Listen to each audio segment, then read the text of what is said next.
it's Chloe from Garden Gate Magazine, and I'm here with Carrie, our Associate Art Director.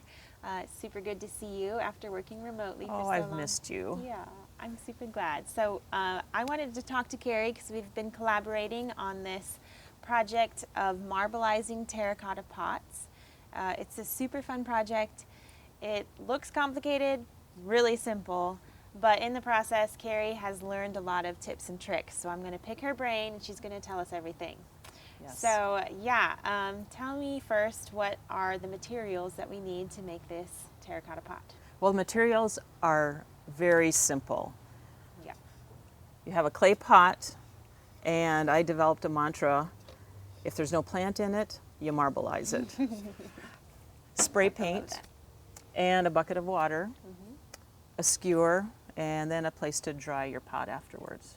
It's Right. that simple. Yes, super simple. You might already have those at home. You had pretty much everything at home already. Correct. Yeah. So that gave you a lot of room to experiment. But let's talk first about the process. It's pretty quick and simple. Yes, it is. What do you do with a big bucket of water? Well, a big bucket of water is essential, as I had found out the hard way. You need to have a deep enough bucket or tub that you can submerge the clay pot all the way down and then pull it back out. So that was important. Okay, so you fill a large bucket with water, and then how do you use that to apply the paint onto the pot? Well, this is almost a yin and yang process. You spray paint on the surface of the water, and you want to do that quickly because the spray paint, it dries fairly fast. So you want to apply as many layers. I absolutely love these little smaller spray paint things. You can spray them at the same time. Yeah. And then you take your skewer and just marbleize the surface. Then you take your clay pot, whether it's base coated or plain, and you dip it down. And I have found out that if you put it at an angle, it sinks effortlessly. And then submerge it all the way down. And I also found out it's important to have rubber gloves on to keep your fingers clean. Yes, yeah. Dip it down, and then as you pull it back up, you kind of shake it because there will be some bubbles on there. And then I do a little bit, turn it upside down. I have my finger Yes. into there, and then I can lift it out onto the drying rack. Right, so a drainage hole is kind of key because it helps the Correct. water when you submerge, and then also you can hold it up. Yeah, that's cool. Correct. That's a good tip. So what about the layering of colors? Because you can kind of see when you look down into the bucket the layers of colors already and what the marbleizing will look like. But how do you know which one to spray and how thick and all of that? Tell us more about that. Well, that is personal preference, obviously. When I did the blue and turquoise pot, I had used these, and I really wanted to get the whole surface full, because you'll notice it'll spread away. Yeah. It's just, preference. As you're dipping down, you can dip slowly, spray fast, dip slowly.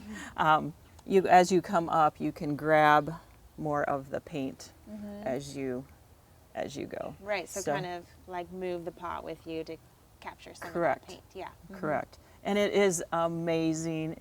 That is like the most fun part. It is. Yeah, Because you never know what you're going to get. Yeah, and you get to see instantly as you pull it out. That's what it looks like. And then Correct. you can just set it in your drying area. You want to have that right nearby. Correct. So that way it dries quickly, and you don't ruin any of the pattern as you have to search around for a drying spot or anything like that. So, Correct. Yeah. All right, tell us more about your color choices here and some of your favorites. Oh, absolutely. Well, I did find out, like with this one, I had base coated this in white because I'm convinced that if you want to have a little bit more coverage of white, you'll be more successful if you base coat it in that. I have noticed too, if you spray like white first, it has a little bit more coverage than this. These are the same colors.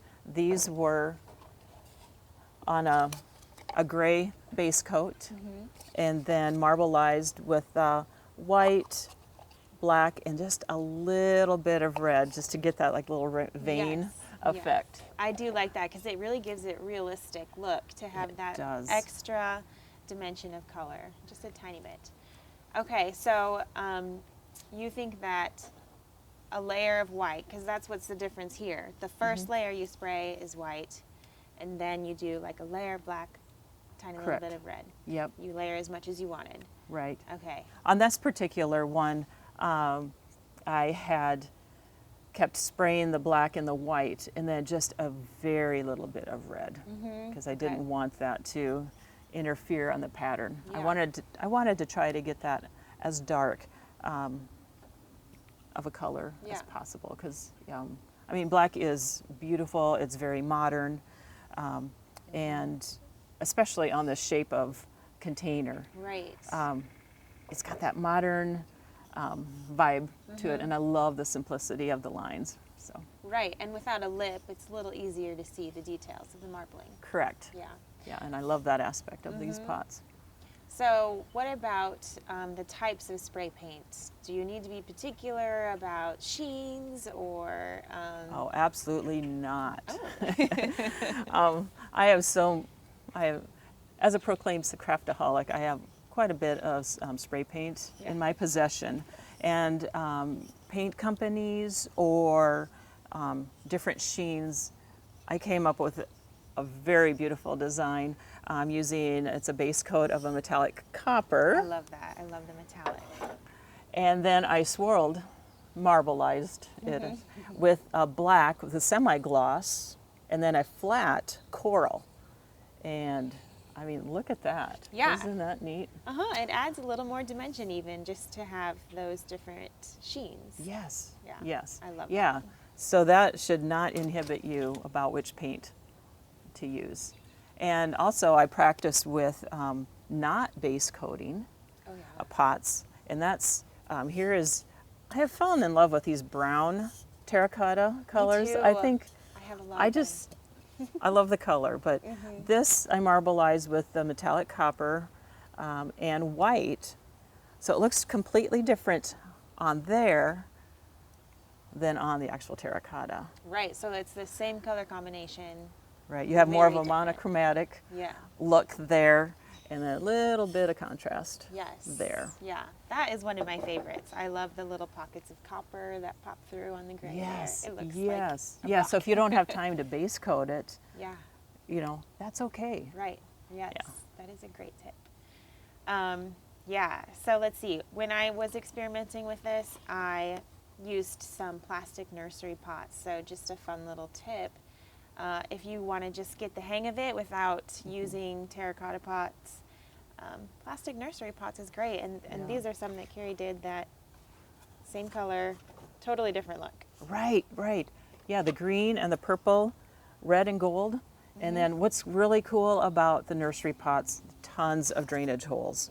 And since the plastic is lighter weight, you don't have the weight of the terracotta, it submerges easily as Yeah, well. yes. And I bet your kids would love doing I think this. they will. So we're going to I try want to this. see what they come up with. Yeah, I mean, it really transforms a little plastic pot. So Right, cool. right, right. And you can be inspired by lots of things. Yes.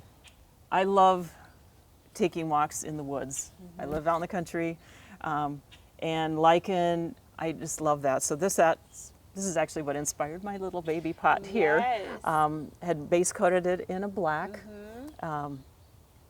and then it was like a light green and chartreuse. And it Yes. just And it really looks like lichen. it does. It really does. It does. And I love the colors.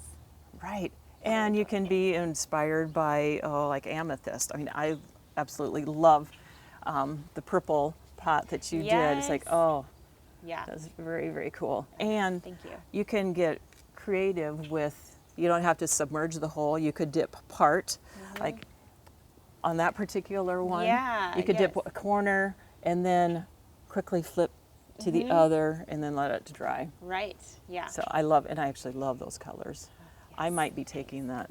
It might be sneaking I into know, my right? arsenal. I'm gonna have to watch you. Yes.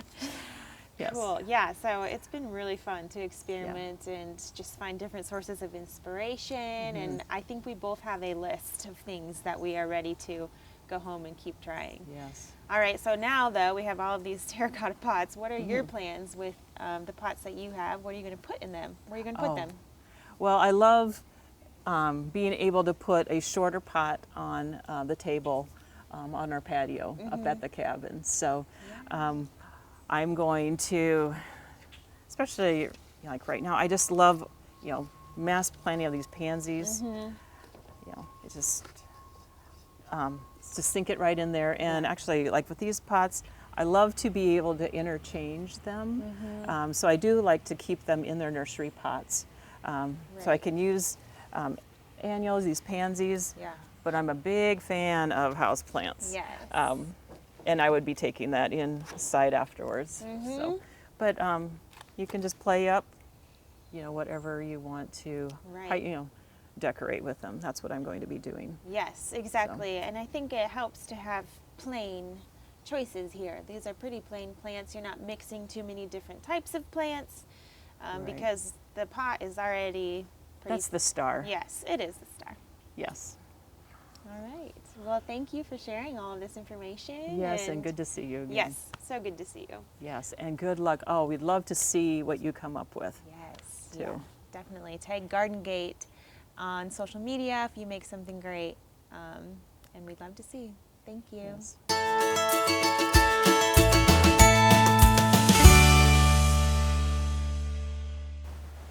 Hi, I'm Kristen Bean Sullivan with Garden Gate Magazine. If you like this video, be sure and subscribe to our YouTube channel where you'll find tips, garden ideas, and how-to help. And be sure and click the bell so you can be notified every time we upload a new video.